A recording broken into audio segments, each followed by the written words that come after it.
I'm a natural klutz with words. On New Year's Day, I made a wish to borrow the sharp wit of internet users. The next morning, I woke up to find myself bound to a mouthpiece system. When a guy on a blind date suggested buying copper wedding rings to symbolize eternal devotion, my mouthpiece system activated. Why not marry a paper doll instead? My mouth retorted, short paper, long love. After all, when a male colleague mocked my thick legs, my mouthpiece system fired up again. Because you're so thin everywhere else, my mouth shot back. Everything looks big to you. The venomous tongues of netizens filled me with delight. I'd love to be your internet friend again in my next life, I thought. You've been added to a few more blind dates, my mom said, tossing my phone back to me. Talk to them nicely. I knew that if I uttered a single word about not wanting to go on blind dates, I'd be in for a miserable new year. 1,000 words converged on my lips, but only a tired O escaped. I picked up my phone,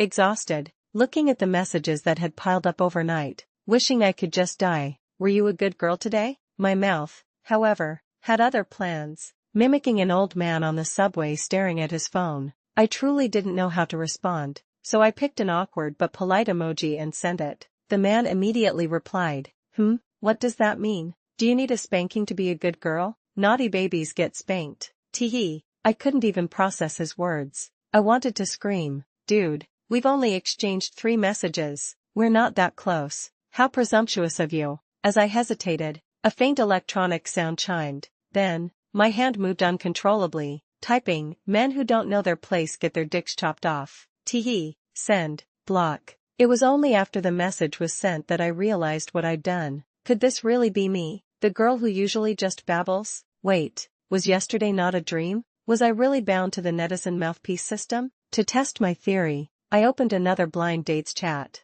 perhaps to show off his wealth. He immediately sent a $200 transfer with the note, go spend it. Having just added him as a friend, there was no way I'd take his money. I immediately clicked decline and politely replied, thank you. He could offer, but I had my principles. His message popped up instantly, no, you actually dared to accept it? I double-checked. I had definitely clicked decline. He must have thought my thank you meant I accepted. I sent a crying laughing emoji and quickly explained, didn't I click decline? He was silent for a moment. Just as I was about to close the chat, another message appeared, take it, just spend it. What kind of person am I? I was almost laughing with exasperation, but I didn't know how to retort. As I stood there, bewildered, a mysterious force took over my hand. My fingers flew across the screen. Are you a piggy bank come to life? You've got nothing in your own pockets, but you keep dreaming of others spending your money. I declined it because I know how stingy you are. I didn't want to embarrass you. Still saying go spend it? You're just asking for trouble, walking straight into a trap. You don't know your place. You don't understand human decency. Today, I'm going to teach you some manners and proper etiquette. Then, like a machine gun, I unleashed a barrage of verbal attacks on the blind date, crushing him until he retreated. In a fit of rage, he blocked me. I swear, in my 25 years of life, I had never felt such satisfaction. So this is what it's like to have a sharp tongue. This was truly the best New Year's gift. I excitedly rolled around on my bed, feeling utterly awesome. My mom came in then. How were the chats? She asked. My eyes darted away. Pretty good. I'm happy. I was happy. Whether others were, I had no idea. Perhaps my mom knew my pushover nature, so she didn't press further. She tossed some clothes at me. Hurry up and get ready. Put on some makeup. We have guests coming soon. In the living room, my mom had prepared a table full of dishes usually reserved for holidays. I wondered to myself, who's so important? The doorbell rang.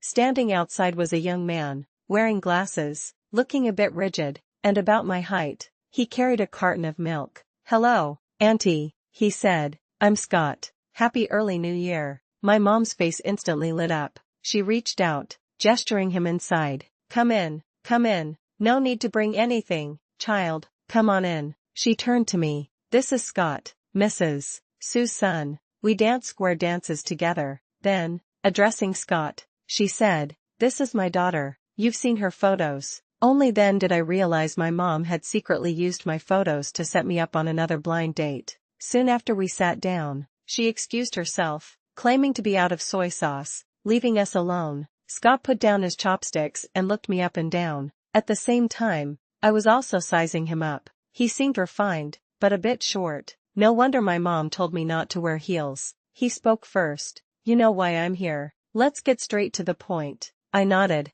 We were adults. Being direct was fine. Scott began. I've already heard about your situation from my mom. You work as a clerk at an advertising agency. There's no room for advancement. And you can't help me. At most, I'd give you a 3 out of 10. He ignored my stunned expression and continued. You're 25 this year, which isn't an advantage compared to younger girls. Deduct 2 points. He gestured up and down with his finger. Your figure and height are decent. I can at most give you a 4, 2 out of 10. Do you have any savings? He suddenly asked. I honestly shook my head. He sighed. Then I'll have to deduct another 2 points. Overall, you're at 3, 2 out of 10. Out of a perfect 10, you're still far from passing. He paused, giving me time to react. Seeing my stunned silence, he confidently added, given your failing score, the wedding size will have to be scaled down. The bride price will be waived. I assume you're not that vain of a woman. What kind of talk was that?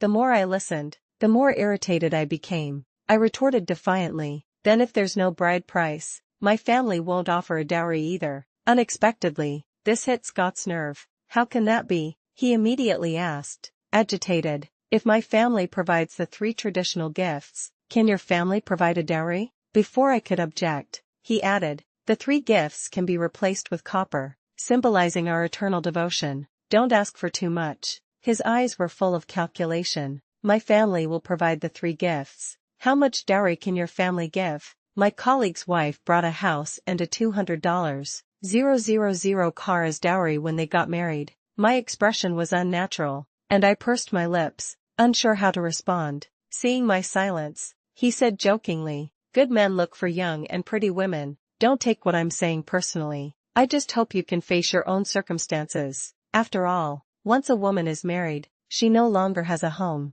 You'll only have me to rely on. I heard the incessant electronic chime in my ear. I took a deep breath and handed my mouth over to the netizens. Who left their fly unzipped and let you out? You're a 5-cent soy sauce bottle. Nothing but a broken mouth left. And you won't stop, waving your little hands like a conductor. Are you the conductor general? Wedding gifts using copper for eternal devotion? Why don't you just marry a paper doll? Short paper, long love, right? Or maybe silicone, stuck like glue. You two won't even need to have kids. Just sew a cloth one, rising step by step, then buy an urn, and the 3 of you can lie in it. 100 years of harmony, or you don't even need to find anyone else. Just fantasize on your own. That's called YYDS. Scott's face flushed with anger. He stumbled to his feet, his finger trembling as he pointed at me. You.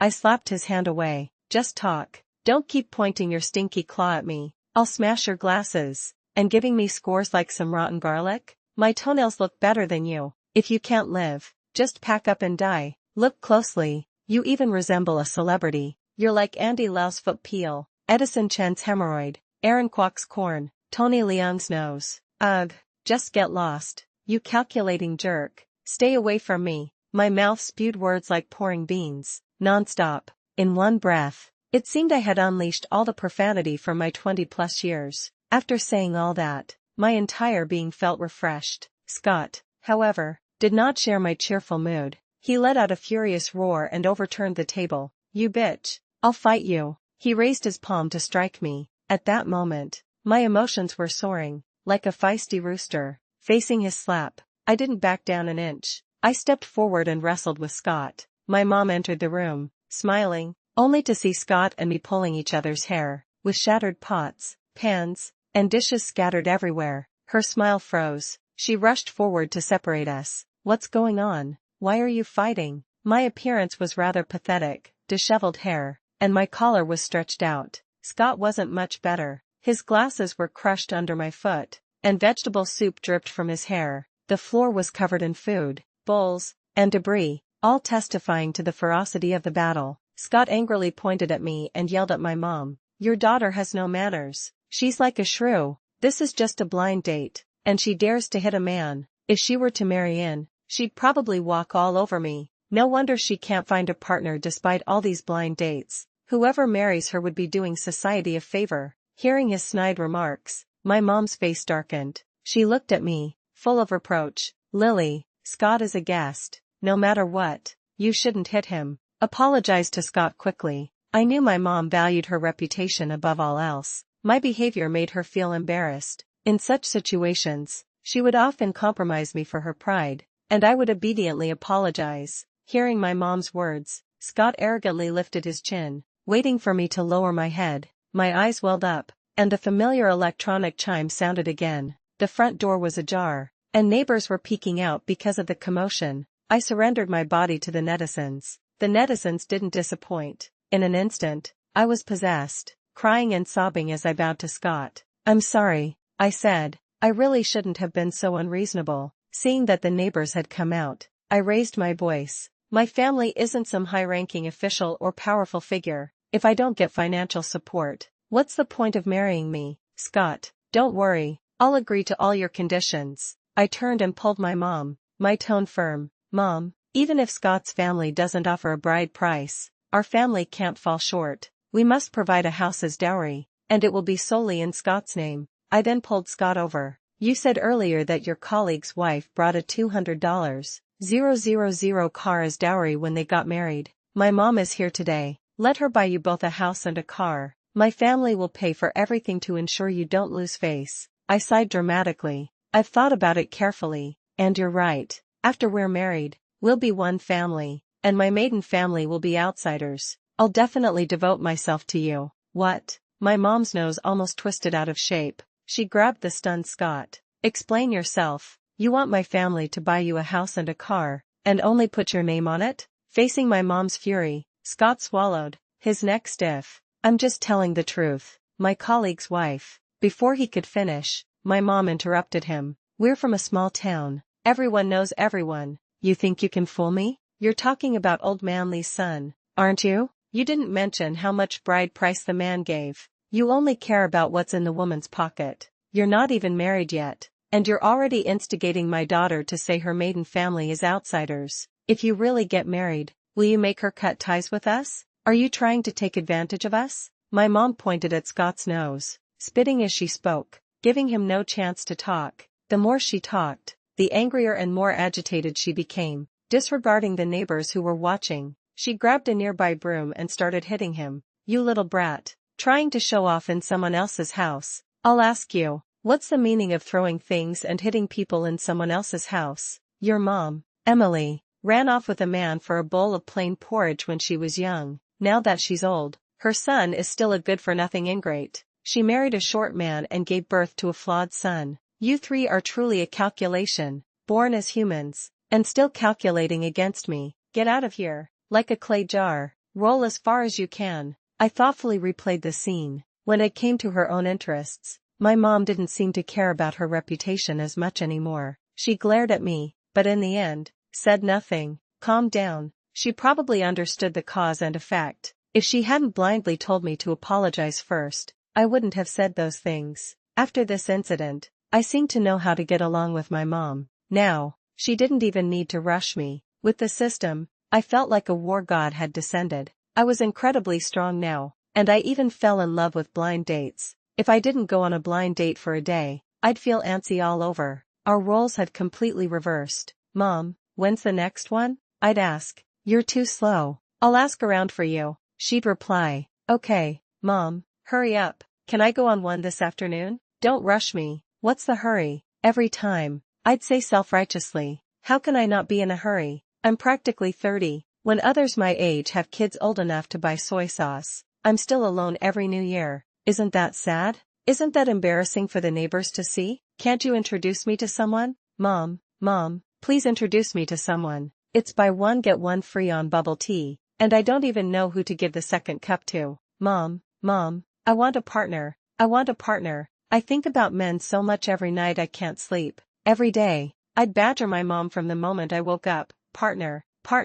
Occasionally, I'd drop some shocking remarks. "I think Auntie's son is quite nice. Do you want to ask him if he'd divorce his wife and be with me? I'll raise my nephew like my own son." "That's your cousin. Lily, are you crazy from wanting a partner so badly?" "Mom, try your best and ask him." Seeing her leave, I quickly chased after her. "Mom, why are you walking so fast? Are you going to find someone for me to go on a blind date with?" "Wait for me to get dressed. I'll go with you. My mom no longer dared to bring up blind dates in front of me. These were probably the most harmonious days I'd had at home in years. Soon, the peaceful days were broken. I was woken by a hearty laugh. In the living room, my aunt, Stella Smith, was chatting with my mom. They were talking enthusiastically. I knew, without a doubt, it was about blind dates again. I didn't have a good impression of this aunt. In fact, I disliked her a bit. Before, she had set up my cousin with someone. Before the meeting, she had raved about him,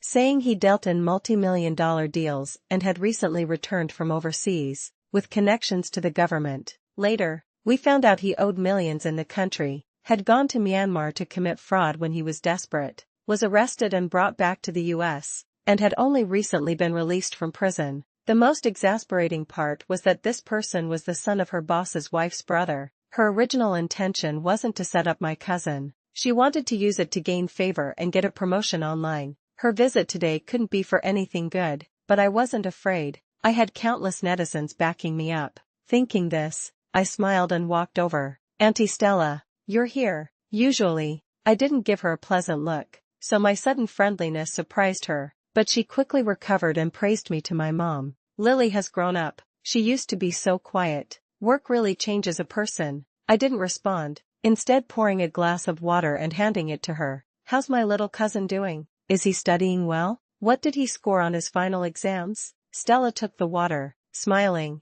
Oh, he's mischievous like a monkey. Kids are supposed to be a little naughty. It's normal. I casually hummed in agreement, then continued. How about your work, Auntie Stella? Have you been promoted? No? Do you even make $5,000 a month? Stella felt a hint of oddness but still replied, I'm doing all right. Haven't made much in years, just coasting until retirement. I then asked, is my uncle retiring this year? How much is his pension? Is it over $3,000? Perhaps annoyed by my interrogation-like questions, Stella's expression was no longer as pleasant. My mom subtly signaled me with her eyes. I, like an oblivious simpleton, continued rambling. Little boys will need to marry someday, so you and uncle need to be more mindful of my little cousin. How much money have you two saved for him? Will it be enough to buy him a house and a car in the future? Prices are rising so fast now. Can you two even live on the money you earn from work? These were all things she used to say to me. Every year when I came home,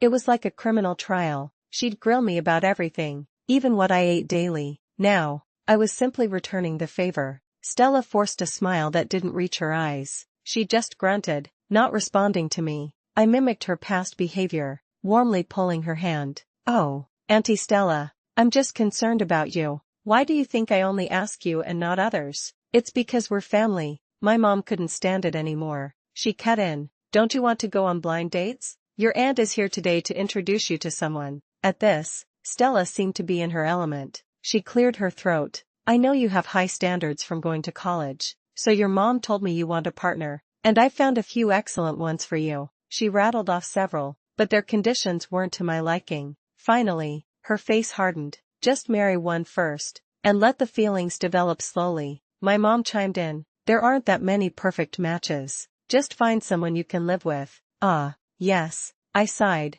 I just don't want to have children. At this, my mom practically jumped. If you don't marry and have children, what will you do when you're old? She exclaimed, her voice agitated. Go to a nursing home? If you go to a nursing home and have no children to visit you, all the other old people will laugh at you. When I'm gone, I won't be at peace. I pouted. If I have children and still end up in a nursing home, I'd be the one laughing at them. My mom stood up. If you don't have children, the caregivers will abuse you, slap your face, and no one will stand up for you. Then when I'm gone, I won't be able to rest easy. I countered with a smile. So, if I get married this year and my husband slaps my face right now, and you're still alive, wouldn't you be even more upset? Only by having children is your life complete. Is your life truly a woman's? She said, softening her tone. Earnestly, I pointed to myself. So, you mean I'm a man right now? She softened her tone, speaking earnestly. You haven't been married, haven't had children. You don't know the joy and importance that having children brings. I immediately retorted. Are you happy? Do you feel my importance to you? My mom frowned in thought for a moment. She opened her mouth, but not a word came out. Perhaps not wanting to see my smug expression, she stubbornly said, I haven't experienced the importance yet, but I believe I will someday. I spread my hands. You know, if $100 fell on the ground, who wouldn't pick it up? If having children was such a good thing, do you think it would even be our turn? We'd probably have to win a lottery to have kids. Before my mom could equate my not marrying with the extinction of humanity, I tossed the topic to my aunt. Auntie Stella, you misunderstood me. That's not what I meant. I just said I don't want to give birth. Not that I don't want to raise children. I want to know if there's a way I can become a mom directly, without having to give birth myself. I'm afraid of pain. My mom said nothing yet, but my aunt's eyes lit up. Oh, why didn't you say so earlier? That's why college graduates are so clever. Stella's eyes darted around, and she quickly thought of a candidate. Your uncle's workplace has a good one. He just divorced his wife, has a house and a car, and a son and a daughter, both in elementary school. I also showed interest. That sounds good. Seeing a possibility, Stella went into full sales mode. Exactly. Finding a partner like him is like striking gold. His ex-wife already trained the kids for you. You just marry in and enjoy life. I ignored my mom's furious expression and warmly pulled Stella's hand. Auntie Stella, how old is he? Stella waved her hand dismissively. Only 37. He's just 12 years older than you, right in his prime. He's not only caring but also capable. He manages a dozen people under him. My expression instantly fell. Auntie Stella probably thought I found him too old, so she went all out to praise the man. This is perfect timing. You won't have to go through the hardships of his early struggles. Marry him, and you'll just be picking the peaches. We're real relatives. Would I ever trick you? You wouldn't believe how many people tried to set up their daughters with him even before he divorced. I actually think 37 is a bit young. I sighed. Auntie Stella, to be honest, I'm under too much pressure at work. Money is too hard to earn. I don't want to work hard anymore. Is there someone who can just get me a retirement pension directly? Stella was stunned. My mom was also stunned. But I was serious. I'm serious, Auntie Stella. Or, one step further, I could just become a grandma directly. I could even help babysit the grandkids. I happily pulled my mom's hand. Then my mom can become a great-grandma. People will see us and say, oh, this family has 4 generations living together. And there's such a young great-grandma. Imagine the prestige. It was a good thing I usually complained about work pressure and not wanting to strive. So my mom actually believed me. Her face was beyond furious. Yet, my aunt didn't seem to notice. She even praised me. You, child, are truly a college student. You're so good at planning. She seriously considered it. There actually is one. His daughter-in-law just had a grandson last year. He has 2 houses, but he hasn't retired yet. He'll have to wait a few more years. No, that won't do. I immediately refused, my tone earnest. Is there really no one suitable? Stella thought long and hard. There's a 68-year-old who fits. His pension is a hefty $4,500. It's just, his wife isn't dead yet. She coaxed, but she's close to dying. You two can start getting to know each other, and once his wife passes away, you can immediately take her place. That's great. I hesitated, but would his children agree? Stella dismissed it. Just charm the old man, get him on your side, then he'll give you all his money and houses. You'll be set for life. Wow, Auntie, quick, teach me, I said, looking at her with admiration. Stella also taught me everything she knew. You're young, so you can definitely charm the old man.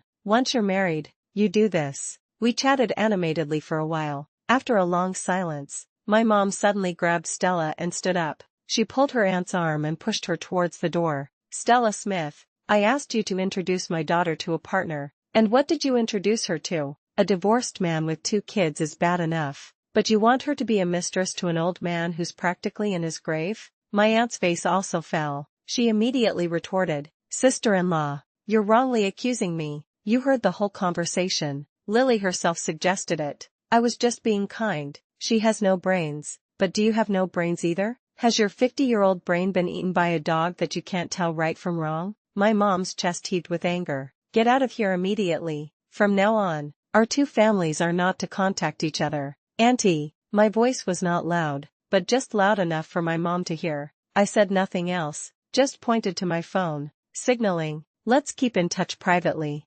Stella understood and promptly pushed the door open to leave. My mom had seen all my actions. As soon as my aunt left, she immediately took my phone and sent a voice message to Stella. I'm telling you, if you dare to introduce my daughter to an old man, I'll come to your workplace with a knife and kill you." After that, she immediately blocked all of Stella's contact information on my phone. She glared at me. "After the new year, you'd better get back to work. If I find out you're looking for an old man, I'll chop up both you and the old man." This was probably the most comfortable new year I'd ever had. Even looking at my boss at work didn't feel as annoying anymore. On the first day of work, Jane Doe came to me with a tear-streaked face. Jane and I grew up together. We went to elementary, middle, high school, and college together, and now we work at the same company. We both had pushover personalities, so we'd been like a support group for each longer than I could remember. I lifted an eyelid. "What's wrong?" She looked miserable. "My parents hounded me to death over the new year. If I don't bring someone home, they're going to disown me." I had such a good time this new year. I was just about to brag about my achievements when I suddenly remembered. "Didn't you start dating our department manager? Why didn't you bring him home?" At this, Jane fell silent. Tears welled up in her eyes. Her voice choked. "Lily, I found out he's cheating on me." I poured her a glass of water, motioning for her to speak slowly. "I thought, we'd been together for 6 months, and I was planning to bring him home this year." That day, I saw a video that said no woman could smile after looking through her boyfriend's phone. I didn't believe it, so I secretly opened his phone while he was asleep. I saw him and Sarah White from our company. She whimpered, trembling as she pulled out her phone and showed me the secretly taken photos. The ambiguous chat logs even contained several nude selfies. My face registered disbelief. Isn't Sarah's husband always dropping her off at work? Don't they even have a kid in kindergarten already? At my words, Jane burst into tears. She cried breathlessly. "There's more. I saw several $698 transfers to something called Moonlight Spa." She cried even louder. "I looked it up online. He actually went to a prostitute. It was New Year's, and I didn't want to bother you with my troubles, so I didn't tell you." I patted her back, telling her to calm down. "Don't cry. A man is gone, so be it. You should go to the hospital and get yourself checked out now, so you don't catch a dirty disease. We can talk about the rest later." That day, I accompanied Jane to the hospital. Thankfully, the examination showed no abnormalities. The next step was figuring out how to handle the situation. "He doesn't know yet that I found out he cheated and went to a prostitute," she said. "I definitely want to break up, but I'm not willing to be played for a fool. What should I do?" Her tears were about to fall again. I disdainfully wiped her tears. "Why are you crying? Where's the former Jane?" In the past, my brain might not have come up with any good ideas, but now it's different. I have countless netizens backing me up. "Since he doesn't know yet, we can work this. This time, we'll make sure that gets what's coming to him." Before we could retaliate, Jason Miller made his move.